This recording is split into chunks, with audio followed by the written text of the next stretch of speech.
패스트트랙 법안 처리 기한이 목전에 와 있습니다.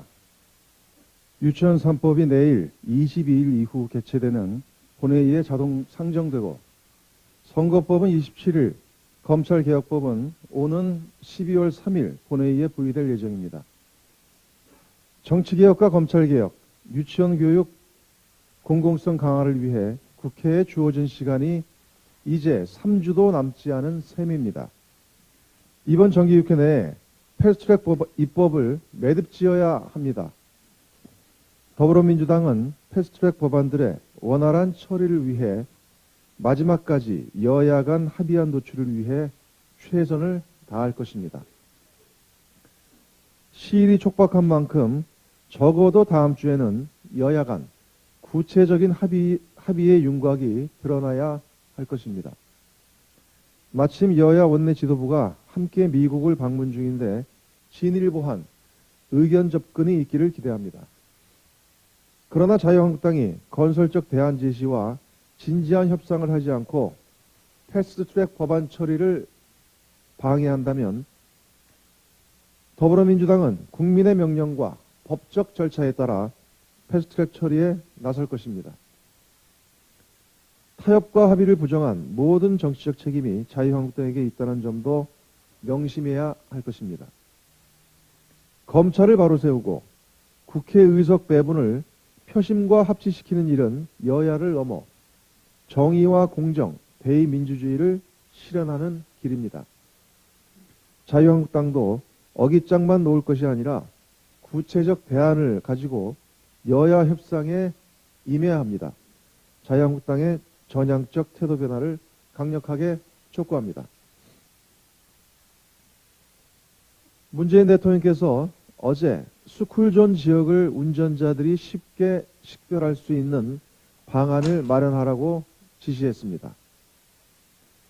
전날 국민과의 대화에서 고 김민식 군의 부모가 어린이 생명안전법안 처리를 호소한 데 따른 즉각적인 조치입니다.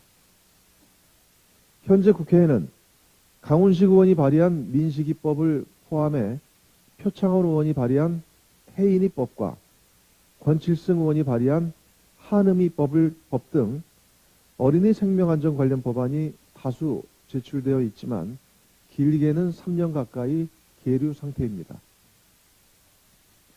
최근 5년간 스쿨존 지역에서 발생한 교통사고 건수가 2,400여 건에 달하고 교통사고로 사망한 어린이도 지난해에만 34명이라고 합니다. 그런데 현재 1만 7천 곳의 스쿨존 지역에 설치된 무인 교통 단속 장비는 고작 800여 대에 지나지 않아 어린이 안전사고 위험을 더욱 키우고 있습니다. 어린이들을 이러한 위험 속에 그대로 방치하는 입법적 직무 유기를 이제 끝내야 합니다. 스쿨존 지역 내에 신호등과 과속 카메라 설치, 스쿨존 지역 사망사고 시 가중처벌, 어린이 통학버스 안전 강화 등 어린이 생명안전 법안 처리에 여야가 초당적으로 협력해야 할 것입니다. 더불어민주당은 정기 국회 내 해당 입법 처리에 만전을 기할 것입니다. 관계부처도 당장 실현 가능한 어린이 안전 대책 수립에 속도를 내주기 바랍니다. 당정은 관계부처들과 협의를 거쳐 다음 주 중 어린이 생명 안전과 관련된 종합대책을 마련하도록 하겠습니다. 모든 어린이가 안전한 나라를 만들기 위해 최선을 다할 것입니다.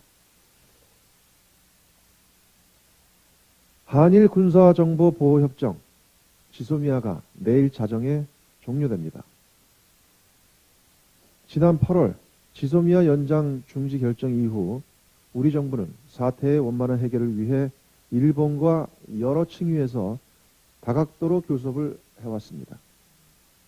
그러나 일본은 지소미아 종료가 임박한 상황에서도 무책임하고 비타협적인 태도를 견지하고 있습니다. 사태 해결을 바라지 않는다라고 밖에 해석할 수 없습니다. 적반하장과 억지만 부리고 있는 일본의 태도가 계속된다면 지소미아 종료는 불가피한 상황입니다. 대한민국은 마지막 순간까지 대화의 끈을 놓지 않고 외교적 해결을 위해 최선을 다할 것입니다. 일본도 이에 적극 화답해야 할 것입니다.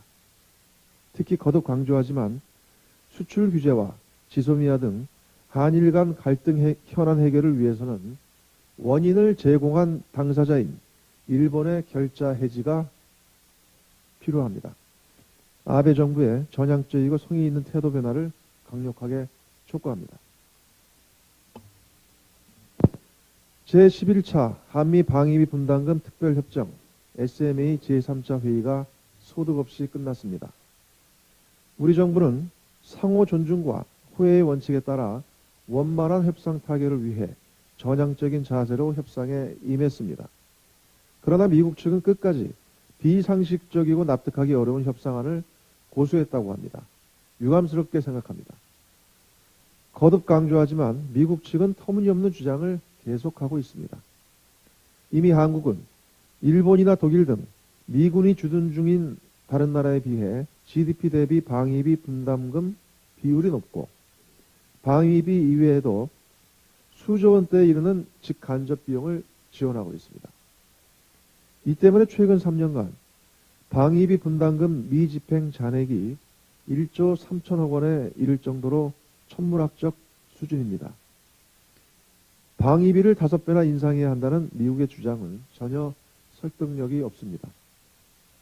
특히 미국이 요구하고 있는 주한미군 순환 배치와 여객 훈련 비용, 가족 지원 비용 등은 한반도 방위와 관련성이 대단히 적으며 기존 소파와 SMA 협정의 틀을 뛰어넘는 것입니다. 매우 무례한 주장이 아닐 수 없습니다. 정부는 국민들이 납득할 수 있는 공정하고 평등하며 상식적인 협상안 도출을 위해 최선을 다해야 할 것입니다. 미국이 터무니없는 주장을 고집할 경우 방위비 분담금 이외에 주한미군에 대한 직간접 지원 비용들의 대대적 조정도 검토해야 할 것입니다. 현재 여야 3당 원내대표가 방위비 분담금 협상과 관련한 국회의 입장을 전달하기 위해 미국을 방문 중인데 정치권이 국익을 위해 초당적으로 협력하는 계기가 되기를